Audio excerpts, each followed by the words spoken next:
Hi guys, I just want to show you how this mount is assembled together and how you mount it to the SkiErg machine, like you can see in this B-roll.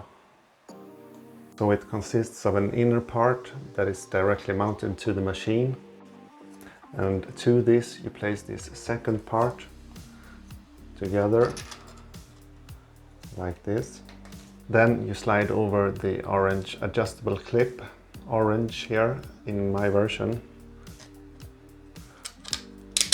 like this. The orange part is printed in PETG. As you can see here, I have my phone on here without a protective case, so it's quite slippery. And I have clamped down the orange clamp here quite firmly. So how do you know you have the right clamping pressure? I recommend you do the shake test. So you can see it sits quite firmly in place. The upper clamp is designed to securely hold the phone.